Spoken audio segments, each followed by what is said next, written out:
Alors, ce matin, c'est notre frère Fernand qui va nous apporter la parole. Avant, je vais prier pour lui. Notre grand Dieu, nous te disons notre reconnaissance parce que tu as donné les forces et l'inspiration qu'il faut à notre frère Fernand de nous préparer la prédication de ce matin. Nous te prions au nom de Jésus que tu le conduises pendant ce moment où il nous apportera cette parole. Que tu mets toi-même, Seigneur, tes paroles dans sa bouche. Que tu disposes nos cœurs, Seigneur, à l'écouter, à nous laisser être enseignés par ta parole, à nous laisser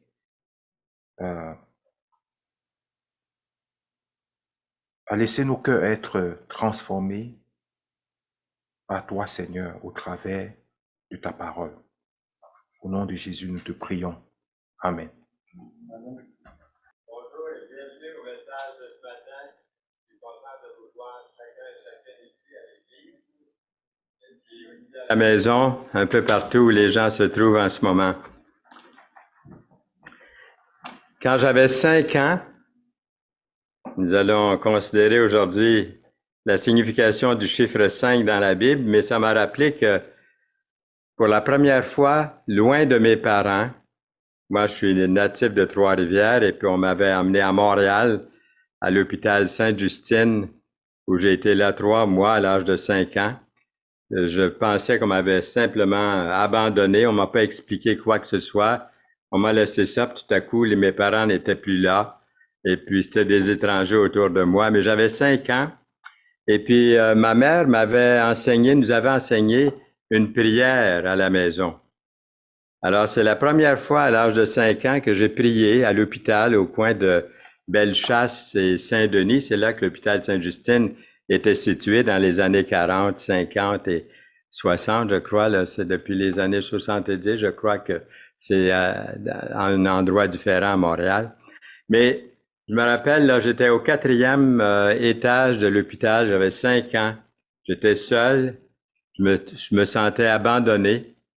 Et puis j'étais là 3 mois, mais un bon jour, un bon matin, où j'ai regardé vers le ciel, et c'était au-dessus des fils des petits tramways de Montréal que je regardais passer durant la journée, là. C'était un petit peu plus bas, ces fils-là, vu que j'étais au 4e. Mais là, j'ai levé les yeux au ciel. Et puis j'ai prié, seul, pour la première fois. J'ai prié, Jésus, je te donne mon cœur, prenez-le s'il vous plaît, afin que jamais nulle créature ne le puisse posséder, que vous seul, mon bon Jésus. Ma mère, je ne sais pas s'il y en a qui connaissent cette prière-là ici, mais ma mère nous avait enseigné cette prière-là et je l'ai fait sincèrement, tout seul, sans mes parents. Alors le Seigneur a honoré. Le chiffre 5 est important et ce matin, c'est ce que nous voulons regarder ensemble. Là, je pensais, c'est pas dans mes notes, mais j'ai pensé de vous raconter ça comme introduction. La signification du chiffre 5 dans la Bible. Ce que je trouve intéressant avec l'étude des chiffres dans la Bible, c'est que depuis que j'ai commencé l'étude, quand je vois le chiffre 1 ou le 2 ou le 3 ou le 4, il me vient tout de suite des enseignements de la parole de Dieu. C'est vrai que si on prenait le temps d'expliquer chaque chiffre 5 qu'on retrouve dans la Bible, on pourrait passer toute notre vie, là. Il n'y a pas de fin. C'est pour ça que peut-être vous allez trouver ça saute de coq à l'âne, hein, il y a plusieurs sujets, mais vous pouvez toujours regarder les notes ou réécouter, et puis chaque fois qu'on explique, qu'on passe sur le chiffre 5, ça va nous rappeler quelque chose de la parole de Dieu, un enseignement important. Alors, une des clés essentielles pour comprendre la parole de Dieu, et je crois que ça passe par la signification des nombres bibliques. Et ce n'est pas une coïncidence que ça passe par un nombre ou un chiffre dans la Bible. Dans la Bible, le chiffre 5, et nous en avons tellement parlé dans la première rencontre ici ce matin, symbolise la grâce. la bonté et la faveur de Dieu envers les humains et serait mentionné quelque 318 fois dans les Écritures. La grâce, c'est la faveur imméritée de Dieu. Dieu nous fait grâce lorsqu'il nous accorde une faveur que nous ne méritons pas. Dans la Bible, les mots grâce, miséricorde vont ensemble. En fait, la grâce nous permet de bénéficier de ce que nous ne méritons pas. La miséricorde, par contre, nous préserve du jugement que nous aurions dû subir ou expérimenter. L'apôtre Jean a écrit 5 livres centrés sur la grâce de Dieu et la vie éternelle. L'Évangile de Jean, 1 Jean, 2 Jean, 3 Jean, puis l'Apocalypse. Nous avons ce verset ici dans 1 Jean 16b 17 qui donne vraiment l'ensemble de la grâce. Nous avons tous reçu de sa plénitude et grâce pour grâce par la loi, car la loi a été donnée par Moïse. La grâce et la vérité sont venues par Jésus-Christ. Jésus a multiplié les 5 pains pour en nourrir 5000. Les apôtres, nous lisons, les apôtres lui dirent, nous n'avons ici que 5 pains et 2 poissons. Et Jésus dit, apportez-les-moi, dans Matthieu 14, 17. Il fit asseoir la foule sur l'herbe, prit les 5 pains et les 2 poissons, et levant les yeux vers le ciel, il rendit grâce. Puis il rompit les pains et les donna aux disciples, qui les distribuèrent à la foule. Matthieu 14, 19. Tous mangèrent et furent rassasiés, et l'on emporta 12 paniers des morceaux qui restaient. J'attendrai pas au chiffre 12 pour vous dire que je pense, peut-être plusieurs ont pensé, ça doit être un panier, un petit panier pour chacun des apôtres, 12. Il en est resté 12. C'est eux qui ont sûrement aidé à faire la distribution de cette nourriture dans Matthieu 14, verset 20. Il existe 5 livres de la loi de Dieu. Genèse, Exode, Lévitique, Nombre et Deutéronome. Communément appelé le Pentateuque. Penta veut dire justement 5. Le Pentateuque, 5. Les 4 évangiles plus les actes des apôtres, on pourrait dire, équivalent à 5 livres qui, en tant qu'ensemble, pourraient être désignés comme le Pentateuque du Nouveau Testament, si vous voulez. Il révèle, ces livres du Nouveau Testament, les enseignements de Jésus concernant la loi et les prophètes. Dans quelques instants, nous allons examiner le 5e commandement de Dieu. Comme je vous ai dit au tout début de la série, à chaque fois, je lis un des 10 commandements de Dieu au chiffre que nous sommes en train de considérer.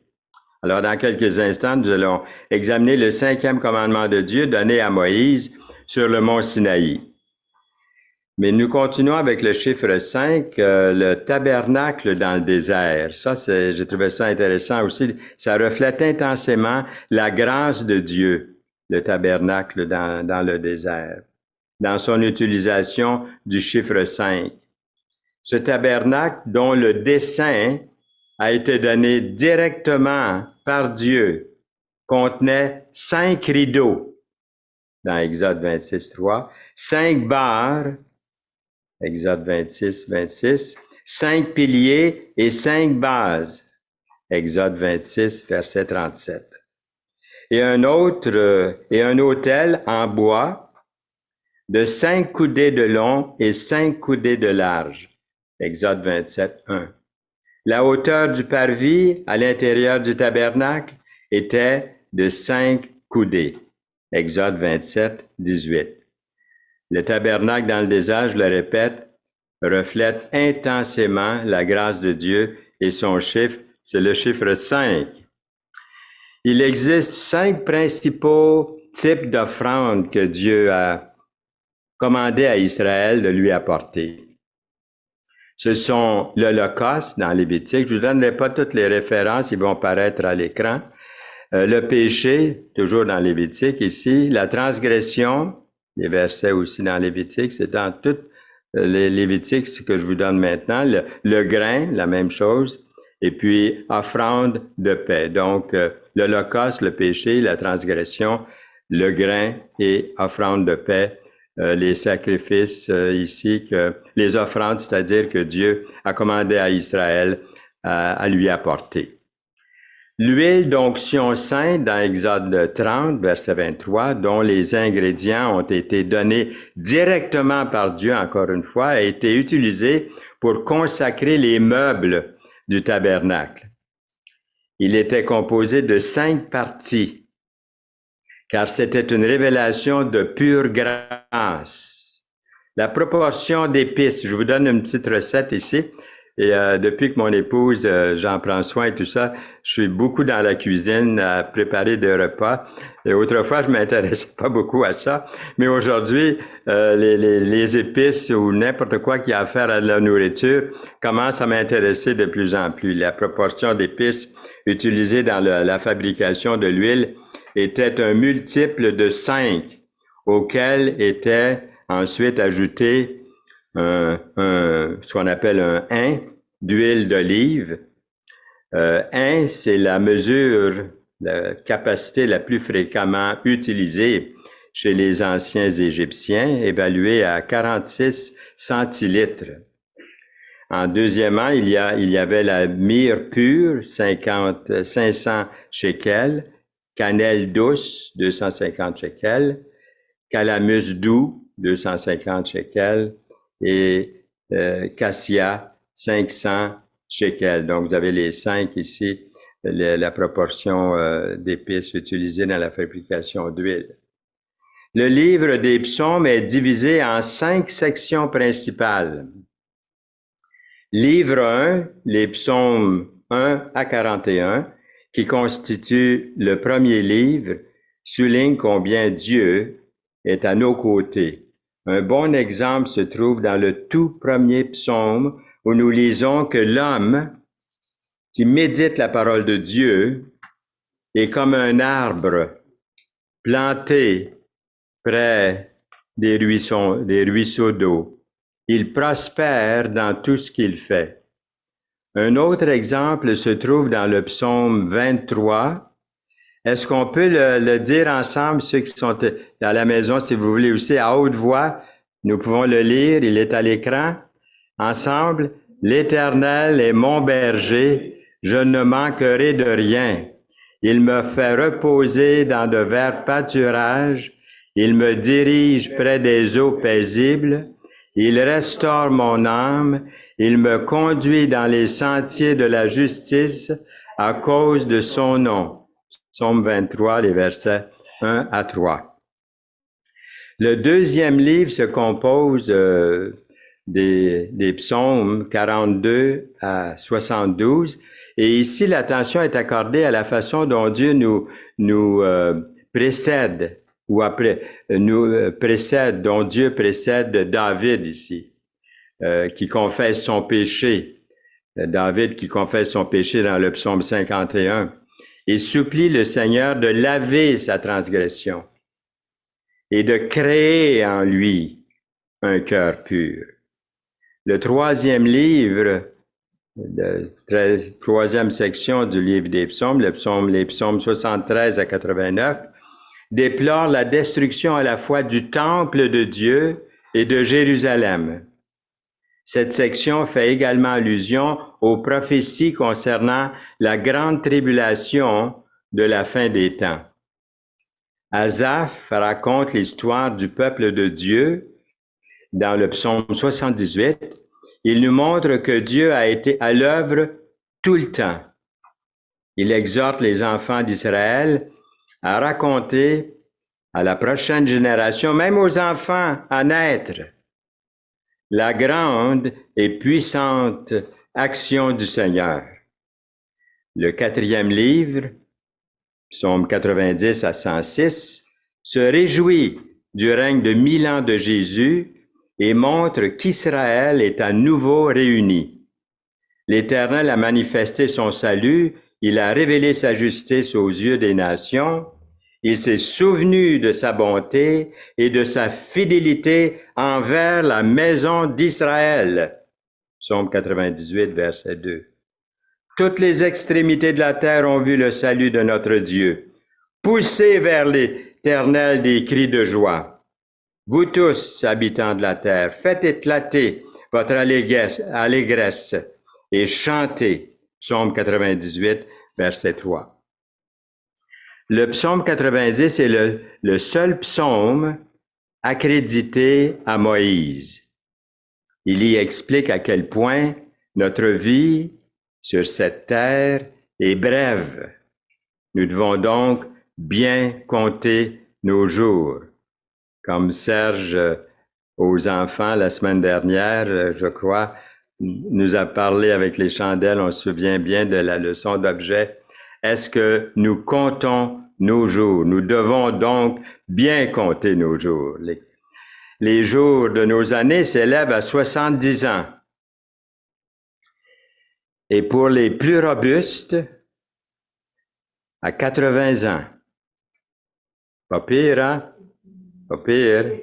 Ceux qui ont plus que 80 ici, là, on vous demandera pas de lever la main. C'est difficile de lever la main plus haut que ça, des fois, hein? Mais l'Écriture parle vous voyez, de détails comme ça de notre vie. Mais il ajoute tout de suite, et l'orgueil qu'ils en tirent n'est que peine et misère, car ils passent vite. Et tous, nous en volons. Et nous nous en volons. Alors, vous voyez, quand j'ai prié à l'âge de 5 ans, il me semble que ça fait pas longtemps, il me semble que c'était avant hier, mais déjà 86 ans, ça fait déjà 81 ans que cette prière-là a été faite. Et le Seigneur l'a entendu. Et le Seigneur a béni. Gloire à Dieu.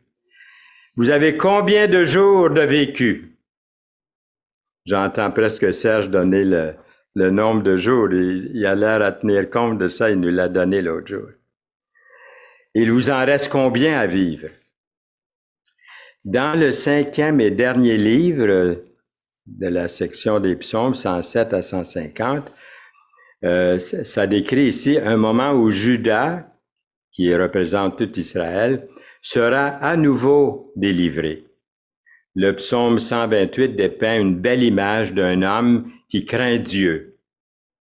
Il est heureux et béni. Sa femme est comme une vigne fructueuse dans la maison et ses enfants sont comme des oliviers autour de la table.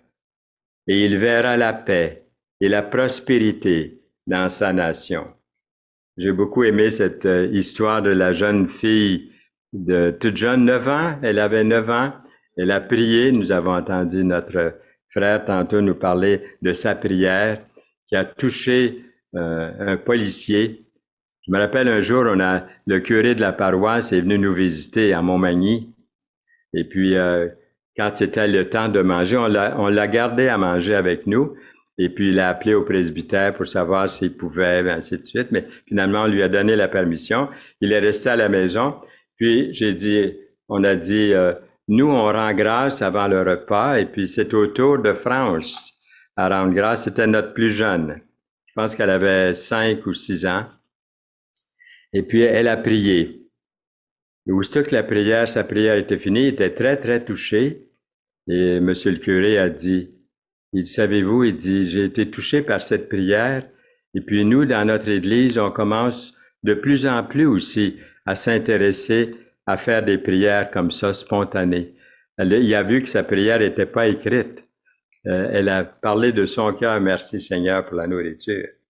Comme le Seigneur a fait quand il a nourri la foule, il a rendu grâce. Et souvent, lorsqu'on rend grâce dans nos familles, durant le temps des fêtes, ça va arriver, on va peut-être visiter, de s'incliner un instant, même si c'est silencieux, de rendre grâce. ça peut être un témoignage pour ceux qui sont là autour de nous. C'est arrivé des fois que j'étais je me souviens une fois dans un mariage, il y avait peut-être une centaine de personnes et la plupart n'étaient pas des croyants. Et puis, mais celui qui s'est marié, il savait que moi j'étais croyant et que j'enseignais la parole et tout. Il a dit, j'aimerais demander à Fernand de rendre grâce.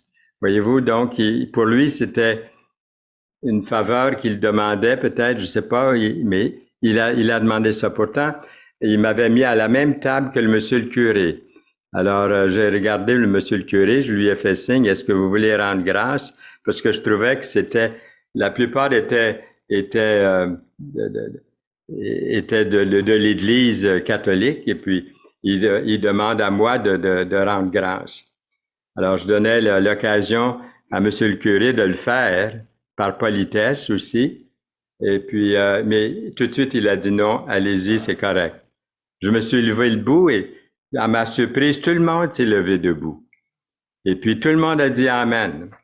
Donc, je vous dis ça comme ça en passant, c'est pas quelque chose que je vous demande de faire, mais c'est pour dire que ça peut être un témoignage. Quelquefois, on voudrait rendre témoignage, on ne sait pas juste comment, mais simplement rendre grâce, et c'est notre sujet au fond avec le chiffre 5, de rendre grâce, ça peut être un témoignage à ceux qui nous entourent.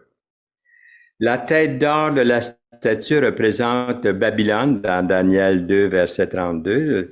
Est-ce que j'ai mentionné le roi de Babylone, Nebuchadnezzar, a reçu de Dieu un rêve où il a vu une statue géante d'un homme. Et cette statue, selon l'interprétation donnée par l'Éternel à Daniel, représente 5 périodes d'empire dominant le monde. La tête d'or de la statue représente Babylone, dans Daniel 2. La poitrine et les bras d'argent symbolisent l'empire perse. Le ventre et les cuisses de bronze ou laiton représentent l'empire macédonien sous Alexandre le Grand, Daniel 8. Les 2 jambes de fer symbolisent l'empire de Rome, Daniel 2. Les 10 orteils de fer mélangés à l'argile sont les successeurs de l'Empire romain, dans Daniel 2. Donc, voici quelques informations supplémentaires que j'aimerais donner ici sur le sens biblique, très rapidement, du chiffre 5 dans la Bible. Il y a 5 livres dans la Bible qui ne contiennent qu'un seul chapitre. Abdias, 2 Jean, 3 Jean, Philémon et Jude.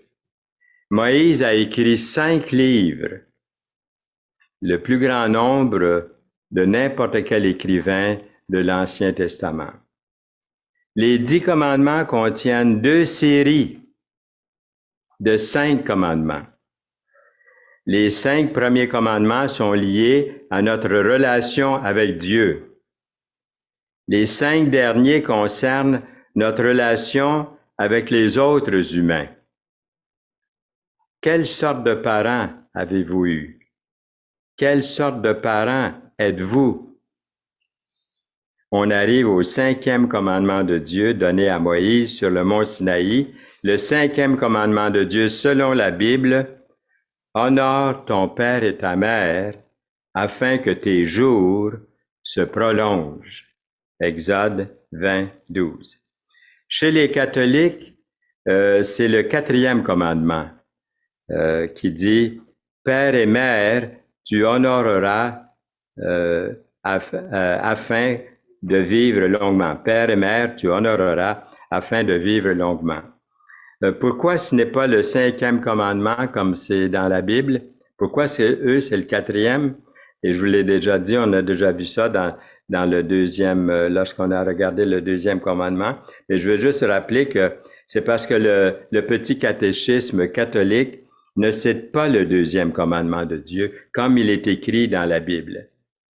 Nous n'avons pas le même commandement de Dieu. Pourquoi, vous vous demandez? Je vous rappelle que le 2e commandement de Dieu, selon la Bible, dit « Tu ne te feras point d'image taillée c'est que le deuxième commandement de Dieu, on se demande, mais pourquoi est-ce que les chiffres ne donnent pas là, dans les commandements avec l'Église catholique? Bien, le deuxième commandement, je vous rappelle, ça dit, et c'est notre commandement de Dieu selon la Bible, ça dit, tu ne te feras point d'image taillée. Oups!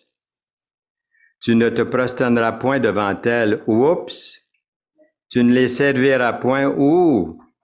Alors ça, c'est Exode 20, les versets 4 et 5. Alors, on peut comprendre pourquoi, là. J'ai pas besoin d'expliquer, je l'ai déjà fait une fois. Donc, l'Église catholique a sauté le deuxième commandement qu'on vient de lire, et qui est dans la Bible, et ont divisé plutôt le dernier commandement de Dieu, le 10e en deux, pour en faire un total de 10 en tout. C'est pour ça que le 5e commandement arrive aux 4 ici, là, dans notre étude. Et alors, c'est pour ça que les chiffres n'arrivent pas comme ceux de la Bible. Alors, on revient ici. Qu'est-ce que c'est qu'on veut dire par honorer ses parents? Le mot honorer a des synonymes tels que respect ou respecter, estimer, louer. Lorsqu'on dit l'honneur lui est dû, on veut dire que cette personne mérite le respect, de la gratitude, de l'attention, de l'obéissance. Je mentionnais ça à mon frère Omaric avant la réunion. J'ai un ami, un cher ami chrétien, frère dans le Seigneur, qui m'a écrit, un Africain, qui m'a écrit, il a dit, qui par respect, il m'a demandé, à cause de mon âge, s'il pouvait s'adresser à moi et m'appeler papa. Et j'ai remarqué que c'est une coutume à plusieurs endroits où on reconnaît les personnes plus âgées comme ça, on les appelle papa. Est-ce que ça se produit assez fréquemment, je crois. Alors, j'ai trouvé ça touchant. J'ai vu qu'il y avait encore il y a des cultures dans le monde qui ont beaucoup de respect pour les personnes plus âgées ou pour les parents, pour les grands-parents. Alors, mes parents, à moi, m'ont enseigné quand j'étais plus jeune d'avoir du respect pour les personnes âgées. Ça se faisait à l'époque, beaucoup. D'avoir du respect pour les femmes enceintes, en particulier, pour les personnes handicapées. Et à nous, les 5 garçons, on était 5 garçons à la maison et une fille. On nous a enseigné à nous, les garçons, mes parents, de céder notre place aux femmes et aux filles, sans distinction de leur âge. Quand on était dans l'autobus ou en train, on faisait un voyage, bien, de laisser notre place. Ils m'ont enseigné aussi d'enlever mon chapeau lorsque je rencontrais quelqu'un. Ça se fait plus, j'ai pas vu ça depuis des siècles, on dirait, depuis des décennies en tout cas. Et puis aussi, ils m'ont enseigné de saluer les personnes plus âgées, un salut respectueux, et puis de ne pas manger à table avec mon chapeau sur la tête. Ça se faisait dans ce temps-là. De laisser passer les dames les plus âgées avant moi, de leur ouvrir la porte, puis de dire « après vous, madame » ou « après vous, monsieur », c'est un vieux monsieur. D'avoir du respect. De ne pas partir en courant, puis de rentrer, puis de fermer la porte dans la face de la femme ou de n'importe qui, comme bien entendu. Mais il y avait ce respect qui était souligné. D'honorer ses parents, ça va plus loin que des paroles, ça doit être suivi par des gestes. C'est entendu que certaines de ces choses ont été abandonnées au cours des années, mais je remarque que ça existe encore chez bien des gens, peut-être, j'espère, la plupart des gens.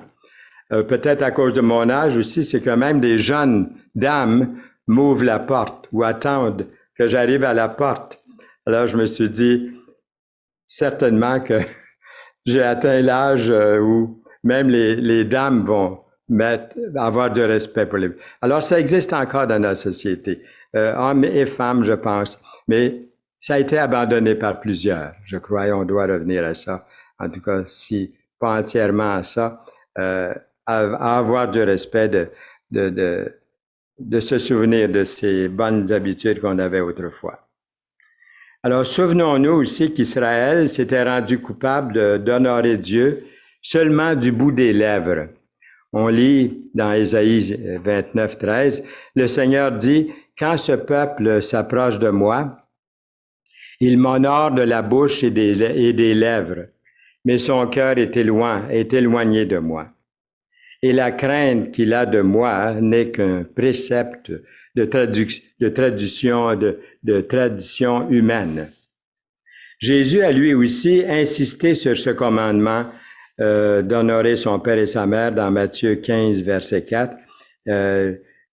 Car Dieu a dit, Jésus dit, car Dieu a dit, honore ton père et ta mère, et celui qui maudira son père ou sa mère, sera puni de mort. L'Ancien Testament était tellement formel concernant l'obéissance des parents, des enfants, était tellement formel concernant l'obéissance des enfants à leurs parents que le châtiment ou la malédiction que les enfants ont jetée contre les parents, soit par une désobéissance ou autre chose, serait la façon de les punir, de les châtier, il serait impensable de nos jours, ni même jamais pour toujours appliqué. Jésus ici citait Deutéronome chapitre 21, verset 18 à 21. Dans la version Parole vivante, Jésus dit, « Mais vous dites aux gens, tu peux dire à ton père ou à ta mère, j'aurais bien quelque chose à te donner pour t'aider, mais malheureusement, je dois le donner à Dieu. » Dans Matthieu 15, 5. Alors, tu n'es plus obligé de respecter ton père. Ainsi, à cause de votre tradition, vous supprimez la parole de Dieu. Dans Matthieu 15, verset 8. Honore ton père et ta mère, c'est un commandement qui fait beaucoup réfléchir. Ce que les pères et mères ont été pour leurs enfants et ce que les enfants ont été pour leurs parents aura énormément d'influence dans l'âge adulte de tout individu. On ne choisit pas ses parents, c'est vrai. Aujourd'hui, la famille fait face à toutes sortes d'interprétations sur ce que doit être une vraie famille. Il y a un très grand nombre de foyers unifamiliaux, par exemple. Dieu a voulu que les enfants honorent leurs parents. Comment honorer Dieu si on ne commence pas par honorer ses parents? C'est Dieu qui a créé la cellule familiale. Les parents sont appelés à assumer beaucoup de choses importantes dans la vie de leurs enfants, à commencer par leur éducation. Les parents auront sûrement un impact dans leur vie, que ce soit pour le bien ou pour le mal. Dans la Bible, nous retrouvons des rois d'Israël qui ont mal tourné.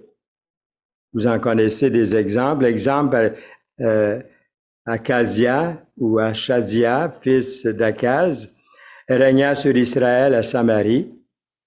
La 17e année de Josaphat, roi de Juda, il régna 2 ans sur Israël. Il fit ce qui est mal aux yeux de l'Éternel et marcha dans la voie de son père et dans la voie de sa mère, dans 1 Roi 22, 52. Mais malheureusement, mais plutôt heureusement pour tous les bons parents et pour tous les bons enfants, les parents de Jésus allaient chaque année à Jérusalem à la fête de Pâques, entre autres activités dans Luc 2. Jésus, voyant sa mère auprès d'elle, le disciple qu'il aimait dit à sa mère, « Femme, voilà ton fils. » Puis il dit au disciple, « Voilà ta mère. » Et dès ce moment, le disciple l'a pris chez lui dans Jean 19. Ça se passait au pied de la croix. Le Père du juste est dans l'allégresse, le Père du juste. Celui qui donne naissance à un sage auras de la joie, que ton père et ta mère se réjouissent, que celle qui t'a enfanté soit dans l'allégresse, dans Proverbes 23, 24 et 25. Selon le Nouveau Testament, la désobéissance aux parents est signe de paganisme. Les hommes seront égoïstes, amis de l'argent, fanfarons, hautains, blasphémateurs, rebelles à leurs parents. Dans 2 Timothée 3, 2. La captivité d'Israël était due en partie à l'absence d'obéissance aux parents. Voici au-dedans de toi tous les princes d'Israël usent de leur force pour répandre le sang. Au-dedans de toi, l'on méprise père et mère. Je te disperserai parmi les nations. Je te disséminerai en travers pays, dans Ézéchiel 22. Alors c'est grave, on voit que les conséquences pour Israël ont été terribles. Il est clair, d'après la Bible, que les parents doivent être honorés. Parle à toute l'assemblée des enfants d'Israël et tu leur diras, « Soyez saints, car je suis saint, moi l'Éternel, votre Dieu. » Chacun de vous respectera sa mère et son père, dans Lévitique 19, verset 3. Il y a plusieurs façons d'honorer ses parents. Les plus âgés ont souvent peur de la solitude. Les foyers pour personnes âgées sont importants, mais ces pensionnaires à ces foyers ont besoin de visite. Si une veuve a des enfants ou des petits-enfants, qu'ils apprennent avant tout à exercer la piété envers leur propre famille et à rendre à leurs parents ce qu'ils ont reçu d'eux, car cela est agréable à Dieu, dans 1 Timothée 5, verset 4. Aucun parent, par contre, n'est parfait. Il y a des parents même qui peuvent être irresponsables envers leur famille, envers leurs enfants. Devons-nous faire une distinction entre la position de parent et la personne qui exerce cette position? Devons-nous aveuglément honorer tout ce qu'un parent fait? Éphésiens 6, 4 dit, « Et vous, pères, n'héritez pas vos enfants, mais élevez-les en les corrigeant et en les instruisant selon le Seigneur. » Éphésiens 6, verset 4. Nous avons eu 3 beaux et bons enfants, je loue le Seigneur pour ça. Mais des fois, je me demandais pourquoi dans la Bible, c'était pas écrit « Enfants, n'héritez pas vos parents ». Au lieu de père, n'héritez pas vos enfants. Je me suis souvent posé la question, surtout lorsqu'ils accrochent l'adolescence. Souvent, je me suis senti, irrité, pour dire le moins. Mais je l'ai confessé au Seigneur, sûrement que le Seigneur m'a pardonné et puis aussi nous a donné de bons enfants malgré tout.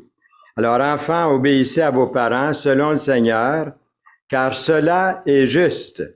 Éphésiens 6, 1.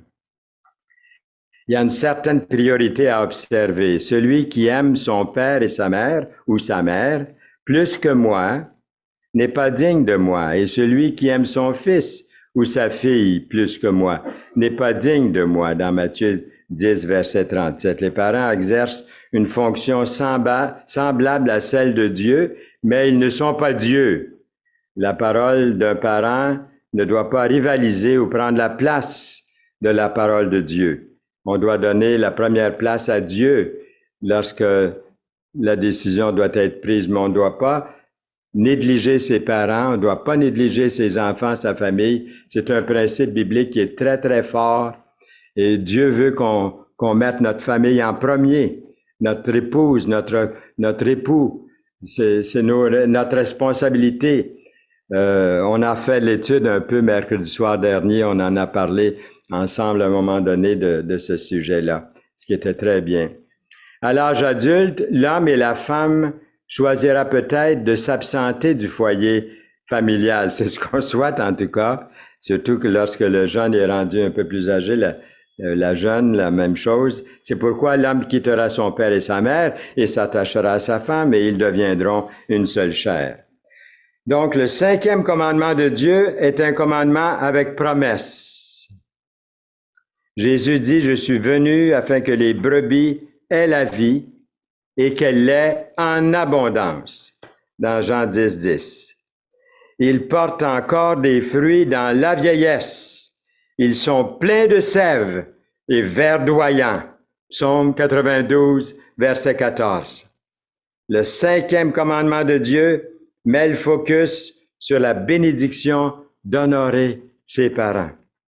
Il est primordial pour obtenir la vie éternelle, dans les délices éternels, nous devons honorer Dieu en recevant son Fils comme Sauveur et Seigneur de notre vie. L'avez-vous fait? L'avez-vous fait?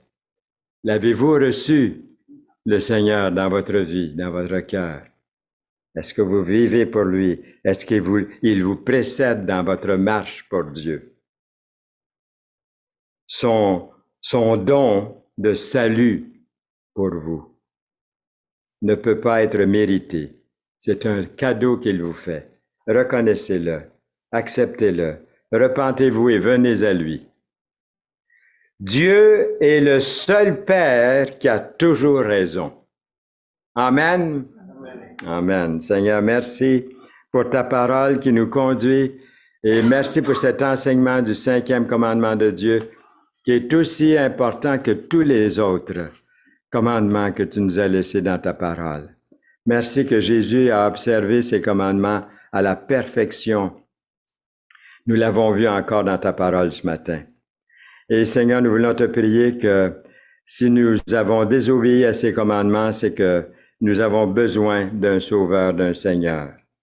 Et que si nous continuons, si nous tombons, si nous chutons, merci Seigneur pour ton pardon, pour le rachat que tu as fait à la croix pour nous.